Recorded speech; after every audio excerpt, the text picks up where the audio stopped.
Y yo te aprecio mucho, Luis Carlos, que hayas aceptado venir, porque ya pasó la semana postelectoral, ya los institutos locales han dado o entregado la declaración de mayoría a los candidatos ganadores en Nayarit, en Coahuila, en el Estado de México y en las alcaldías de Veracruz.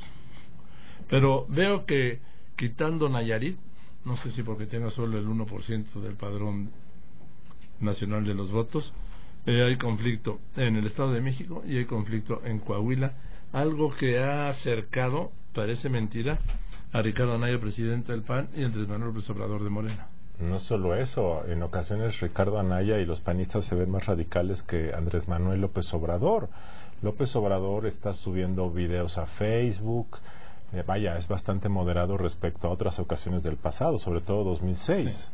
Entonces realmente López Obrador no quiere ir más allá de hacer la ruta que ya sabemos, decir que hubo fraude, atacar el PREP, decir que fue una elección de Estado, ahorita hablamos si lo fue o no lo fue, y después desconocer al gobierno. Y a la autoridad electoral. Y a la autoridad electoral ya lo ha hecho, lo va a seguir haciendo. El caso del PAN en Coahuila me llama mucho la atención por el tono, parece un tono de rebeldía de los años 80 con la época de Cloutier padre, en donde los Broncos del Norte estaban denunciando que era imposible competir porque había un robo generalizado, y así lo han llamado. Un robo fue la elección de Coahuila, y a mí la verdad es que el PAN se haya parado de los cómputos distritales, que es donde se va revisando si hubo o no errores o hubo mala fe en el conteo de votos, me llamó la atención. Nunca había ocurrido en México, se pararon y se fueron.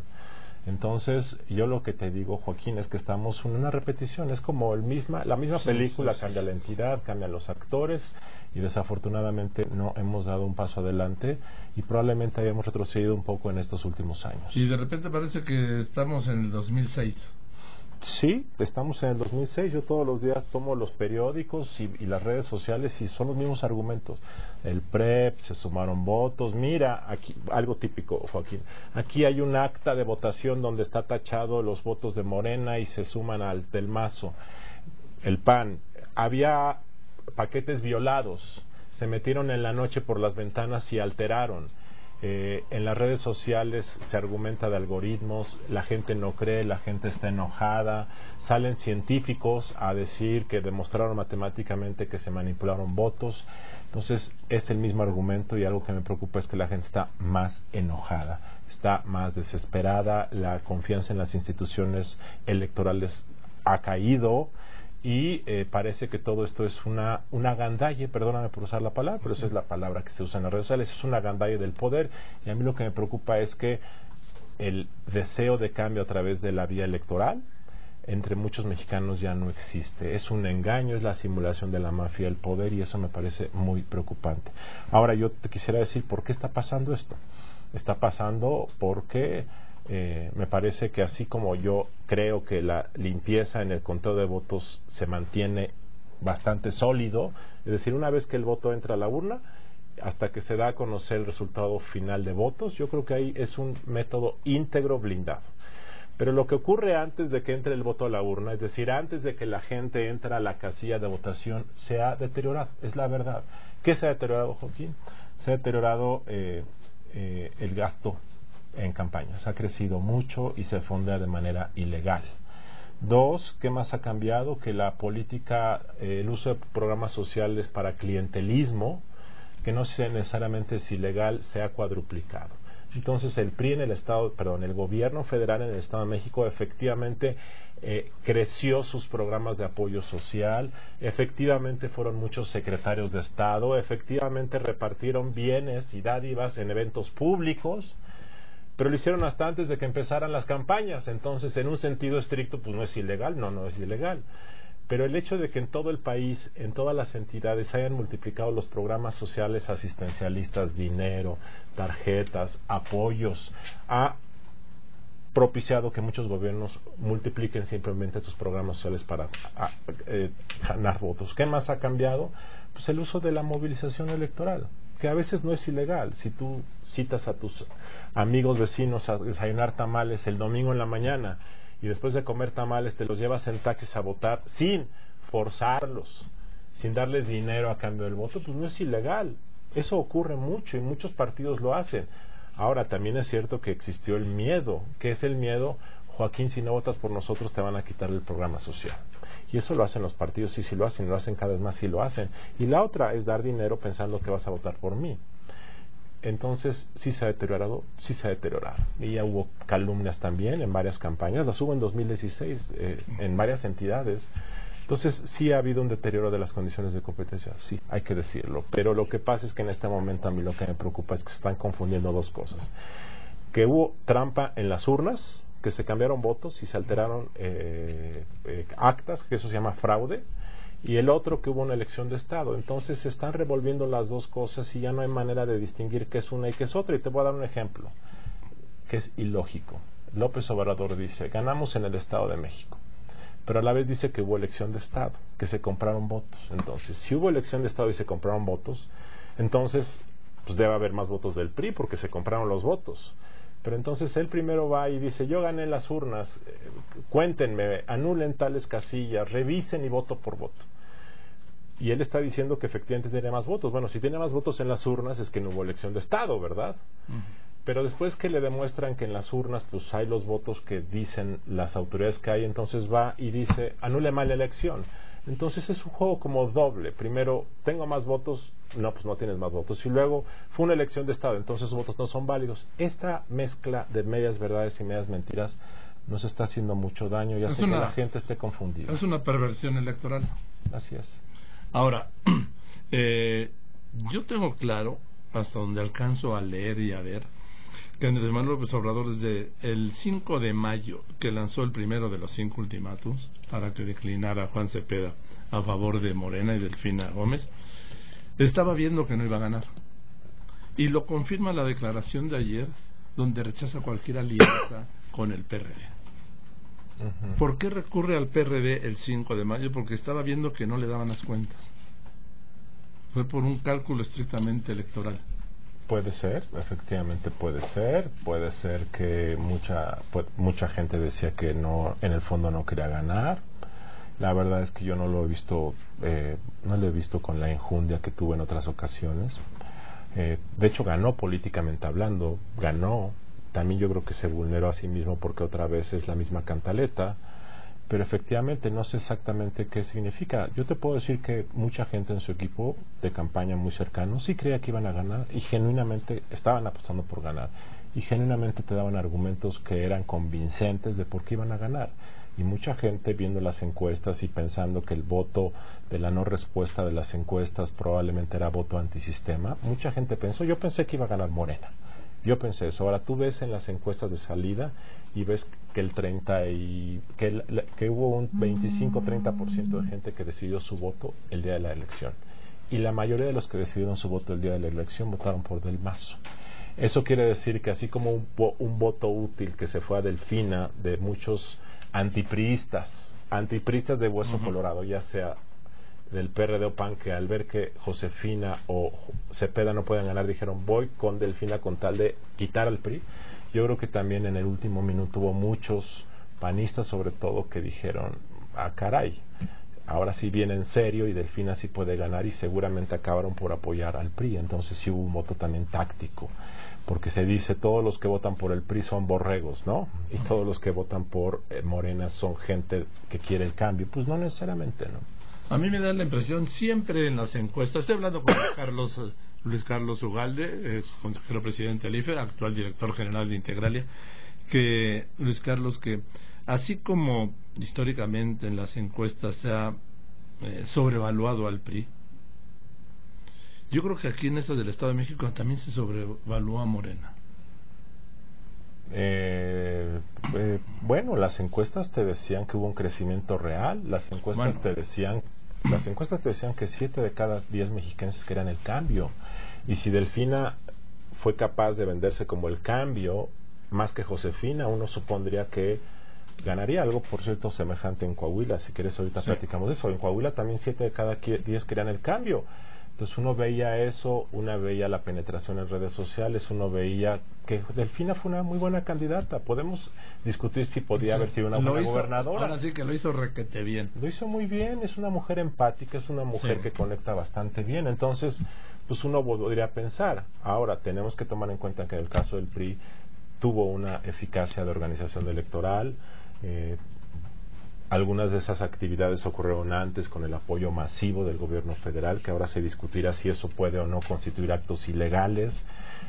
Y también yo soy de los que creen que Del Mazo fue un buen candidato. Muchos dicen que no lo era. A mí me parece que era un buen candidato porque sí creo que vendió la idea de que podía ser alguien experimentado para gobernar. Entonces es una combinación de factores. Yo, a diferencia de las elecciones del año pasado, cuando fueron 2 estados, en la mayoría de los estados donde ganó el PAN, salvo 3 excepciones, antes de las elecciones, 2 semanas antes de las elecciones, el candidato del PRI se había derrumbado. Así es. Y aquí en el Estado de México, Del Mazo se sostuvo del principio al final. Así es. Ahora, yo creo que el tema, yo creo que aquí tenemos también que ver, pues sí, un voto vale un voto, pero la verdad es que en un sistema donde se gana con 31% del voto, donde hay cada vez más cuestionamiento del tipo de campañas que está habiendo, donde el tipo de política social que se ha practicado en México desde fines de los 90, que es mucho asistencialismo, ha dado lugar a que se use de manera abusiva programas sociales con fines clientelares. Eso está ocurriendo y en la Ciudad de México empezó a ocurrir desde las épocas de López Obrador, en gobiernos gobernados por el PRI. En fin, esto es una cuestión generalizada. Ahora, perdón, pero se rompe en el 2000 cuando el PAN con Fox derrota al PRI.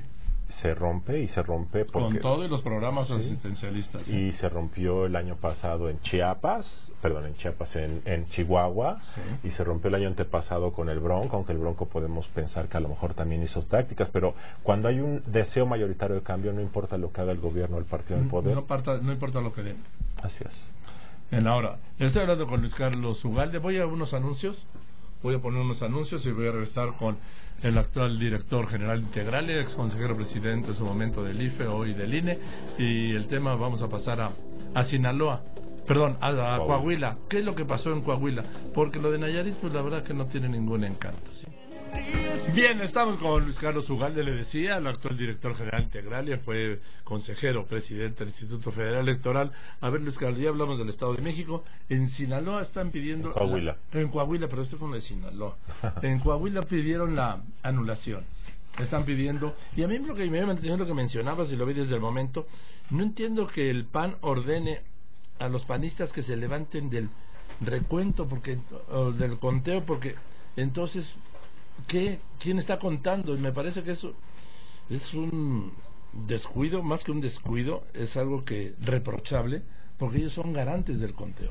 Así es, ellos son garantes y ellos siempre han defendido institucionalmente. ¿Qué pasó en Coahuila? Primero, brevemente, para que la gente no piense que hay un legalismo en lo que estoy diciendo. ¿Qué ha pasado en Coahuila en los últimos 20 años? Pues han pasado cosas terribles en los gobiernos. Sí. Y no tengo que ahondar en lo que pudo haber hecho el ex gobernador Moreira, y soy cuidadoso para que no me vaya a denunciar penalmente. No te preocupes, bienvenido al grupo. De tal forma que me parece que hace 6 años que un gobernador propicie que su hermano quede como candidato es aberrante, aunque no sea ilegal. De tal forma que esto habla de lo que yo pienso de la entidad. Y me parece que hubiese sido muy deseable que hubiese o que haya alternancia en Coahuila. Eso es lo que yo pienso como persona.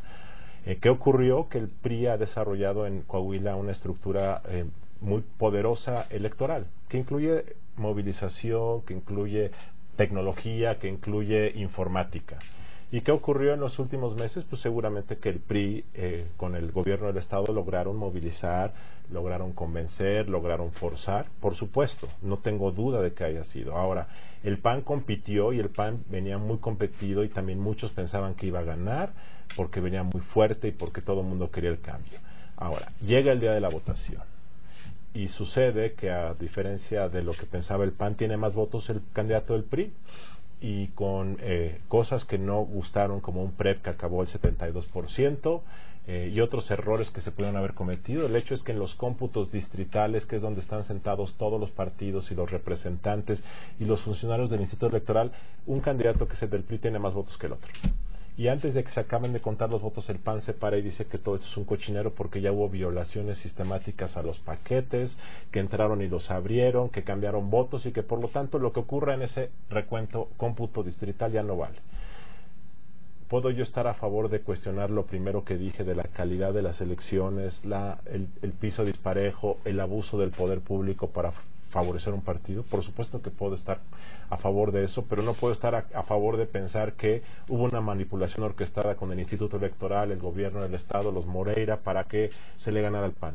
Yo he estado analizando, he estado preguntando a consejeros del INE, he platicado con gente de Coahuila, yo mismo sé cómo funcionan esos procedimientos y con toda franqueza esto me suena sumamente fantasioso y no le veo pies ni cabeza a pensar que hubo este tipo de operación. Ahora, tenemos que tomar en cuenta, Joaquín, que hay otros intereses extra Coahuila. La del presidente del PAN, que quiere decir que ganó 3 de 4. De hecho, que lo dijo la noche del domingo, lo repitió. A mí me parece, cada año se proclaman 100 ganadores para 10 cargos. Bueno, este año el primero que salió a poner el mal ejemplo fue el presidente del PAN. A las 6 de la tarde seguía la votación en Nayarit, salió, no sé a qué salió a decir, ganamos 3 de 4. ¿Cuál era su urgencia, su necesidad, su deseo vehemente de aparecer festejando a las 6 de la tarde? Fue el primero, de ahí se siguieron todos. Entonces tenemos que tomar en cuenta que los presidentes de los partidos tienen un interés estratégico en presumir triunfos o lavarse las manos cuando hay derrotas para que no paguen los platos rotos al interior de su partido. Y como él quiere ser candidato de su partido, seguramente le conviene forzar la idea de un fraude para poder mantener políticamente o viable sus intereses, ¿no? Y ahí se acerca a López Obrador. Por supuesto, es una mantener el discurso del fraude de aquí a las campañas presidenciales. Ahora tú puedes decir, sí, el señor del PRI tuvo más votos que yo, pero ¿saben qué? Durante toda la campaña pasó esto, ¿saben qué? El gobierno hizo esto, ¿saben qué? Compraron votos, ¿saben qué? Y eso es válido, eso inició este lunes. Hoy los partidos pueden meter juicios de inconformidad, incluso cuestionar la validez de la elección para que se anule. Pero lo que no se vale es estar haciendo medias verdades y decir que hubo una conspiración para cambiar votos, porque eso, reitero, francamente es muy difícil, y luego decir que se anule. Son cosas diferentes y eso a mí, por eso me parece que en el caso del Partido Acción Nacional es muy irresponsable. Por cierto, Joaquín, en Veracruz, donde gobierna el Partido Acción Nacional, el PRI está diciendo como una elección de Estado. Sí, bueno, claro, es que es lo mismo. Al final son iguales. O si no son iguales, son más parecidos que parecen iguales. Así es. Gracias, Luis Carlos, y quiero que vengas pronto para una vez que termine esta etapa. Ahora vienen las impugnaciones, el tribunal decidirá en agosto. Tiene hasta plazo hasta agosto, ¿no? Depende del estado, pero sí, digamos que en el caso del Estado de México tiene hasta el 14 de septiembre, que es un día antes de que tome posesión el nuevo gobernador, sí. Bien, entonces creo que ya para empezar a hablar de lo que es la asociación presidencial, que ya empezó hace tiempo. Ya empezó hace tiempo, sí. Así es, Joaquín. Gracias, Luis Carlos. Gracias. Te aprecio mucho que hayas venido, de la confianza de que vengas y sobre todo que nos des luces sobre todo esto. Gracias.